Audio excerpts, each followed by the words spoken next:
What if the teachings of Jesus contained a science so profound, so precise, that only now, with quantum physics in hand, we are finally able to understand what he meant?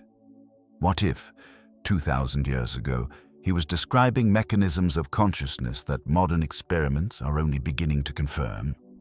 This is not about challenging faith, it's about elevating it.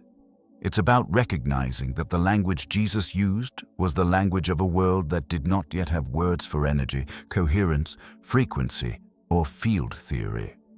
So he spoke in parables. Because parables were the only vocabulary that could hold quantum truth. Today, the physics is clearer. Today, the metaphors he used can finally be translated into the language of vibration, probability, and observer influence. And suddenly, statements that once sounded mystical become astonishingly precise. When he said, "As you believe, so it shall be," he was describing resonance, the alignment between internal frequency and external outcome. When he spoke of the kingdom being within, he was pointing to the holographic nature of consciousness, that reality unfolds from the inner state, not the outer circumstance. When he said, "Let it be done according to your faith," he wasn't asking for religious confidence. He was revealing the physics of alignment. When thought and emotion unify, the field responds. Dyer once said that miracles are not contrary to nature. They are expressions of nature when we stop resisting the divine order. And Dr. Joe Dispenza shows us the biological side of this truth. The heart and brain, when aligned, generate an electromagnetic signature that informs the quantum field directly. Jesus didn't speak of neurons, frequencies, or interference patterns, but everything he taught reflected their reality. Imagine trying to explain quantum entanglement to fishermen in the 1st century. Imagine describing neural plasticity, coherence, or field collapse. How else could such truths be communicated except through metaphor? Seeds, light, water, bread, faith, and yet beneath every parable lies a mechanism, a principle, a physics. The early followers heard stories, but Jesus was offering instruction, a manual for conscious creation wrapped in symbolic language, a guide for aligning the human being with the field of divine intelligence. This video is not about religion. It's about translation. It's about taking the ancient metaphors and revealing the quantum architecture behind them. The blueprint that explains why his words continue to awaken people across centuries. You are not here by accident. Something in your field brought you to this moment. A question, a restlessness, a memory you can't quite articulate. A sense that the teachings of Jesus contain something deeper than you were ever shown. You were right. There is a science beneath the sacred frequency, beneath the stories. A mechanism beneath the miracles. And as we decode it together, you will begin to see what Jesus was truly pointing to. Not a God outside you, but a field within you, not a power you must worship, but a power you can awaken. Not a miracle to admire, but a blueprint to embody. This is where faith meets frequency, where mystery becomes mechanism, where the teachings of Jesus reveal the physics of the soul. For centuries, people read the words of Jesus as moral guidance, but hidden inside his language exists a structure, a pattern, almost like a formula for interacting with the deeper fabric of reality. When Jesus said, "It is done unto you as you believe," he wasn't offering encouragement. He was describing a law, the law of resonance, the law that governs how consciousness interacts with the quantum field. Modern physics teaches that everything vibrates. Molecules, atoms, subatomic particles, even the empty space between them. Everything emits frequency, and your thoughts, your emotions, your beliefs generate a measurable electromagnetic signature. You broadcast into the field, and the field mirrors back the state you broadcast. Jesus didn't have the language of Maxwell's equations or quantum interference patterns. So he said it simply, as you believe. In other words, as you vibrate, as you feel, as your inner world aligns. This is why most people never access the miraculous. Not because they lack faith, but because their mind says one thing and their body broadcasts another. They pray for healing but vibrate in fear. They ask for abundance but vibrate in lack. They hope for peace but vibrate in survival. And the field, being perfectly neutral, returns exactly what they resonate. Jesus understood this deeply. He knew the body becomes addicted to emotional patterns, what Dr. Joe Dispenza calls chemical memories of the past. He knew that to create a new life, you must create a new internal frequency, a new signature. This is why he said, "Do not be conformed to this world, but be transformed by the renewing of your mind." Renewing the mind wasn't about doctrine. It was about retuning the instrument of consciousness. Placebo studies show this too. Belief changes biology. Healings occur not because a pill contains power, but because consciousness aligns with the possibility of healing cells reorganize according to inner order. Jesus lived permanently in this state of alignment. His heart and mind were unified. His frequency was undivided, and matter, being obedient to that unity, followed. This is the blueprint hidden beneath the parables. A physics, a law, a method of creation from within. There is a frequency that does not need words. A presence that rearranges reality simply by existing within it. This frequency is not emotional excitement nor spiritual enthusiasm.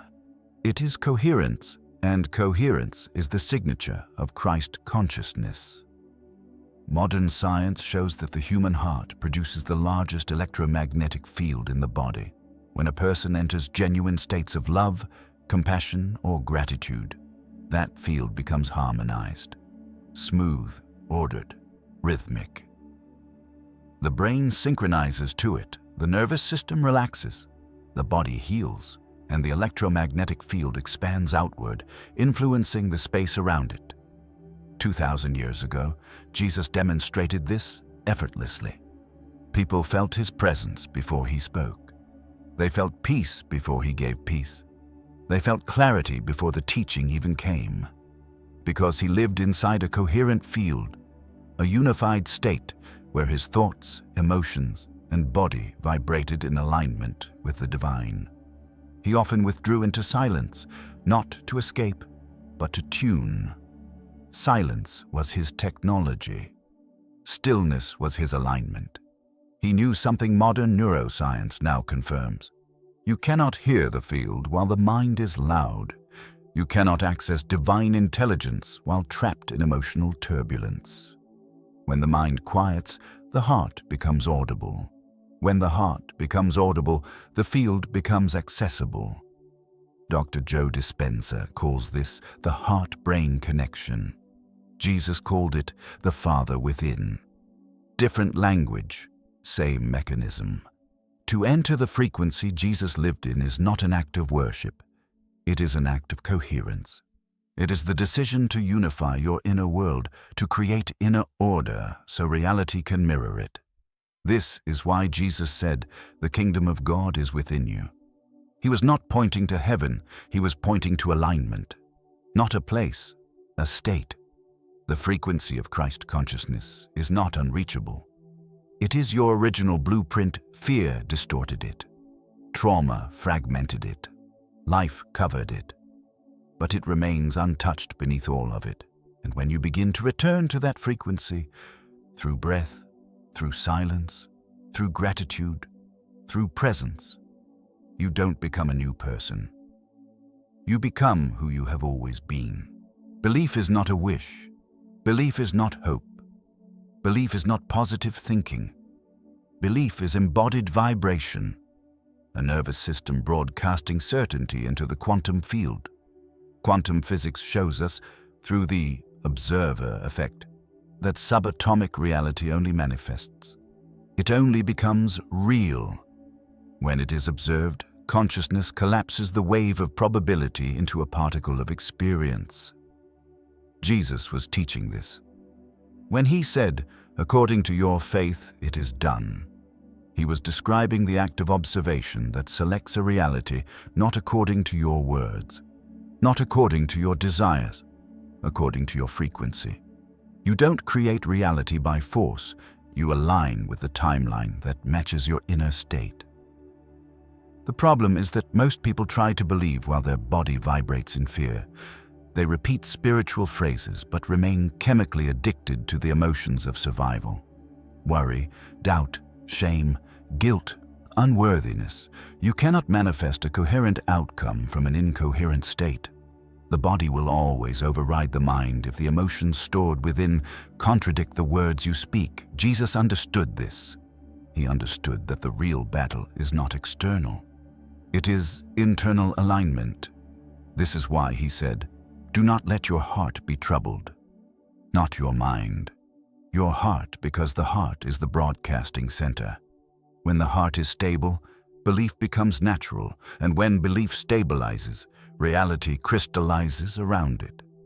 A mustard seed of faith is not about smallness, it is about stability.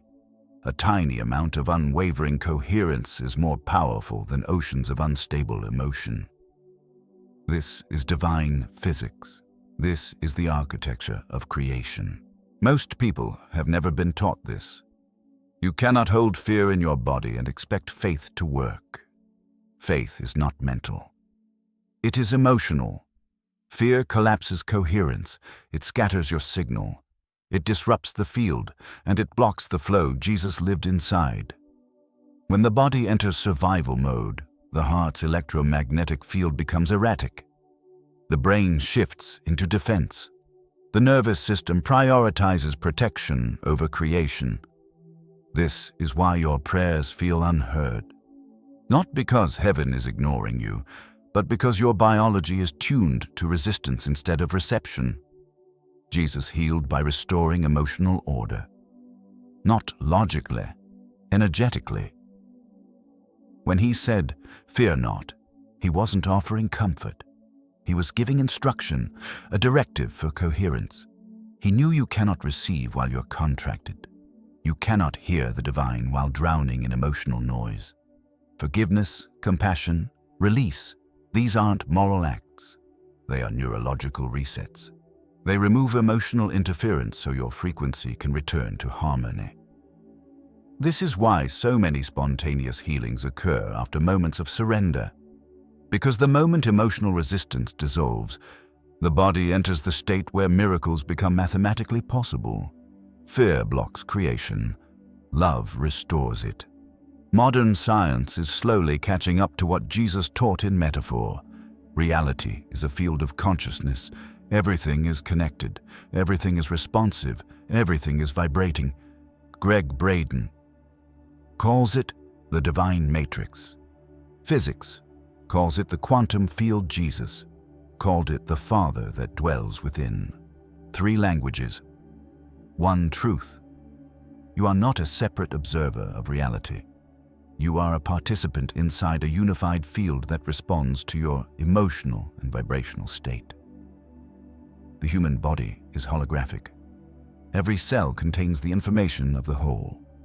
Every emotion alters the field around you.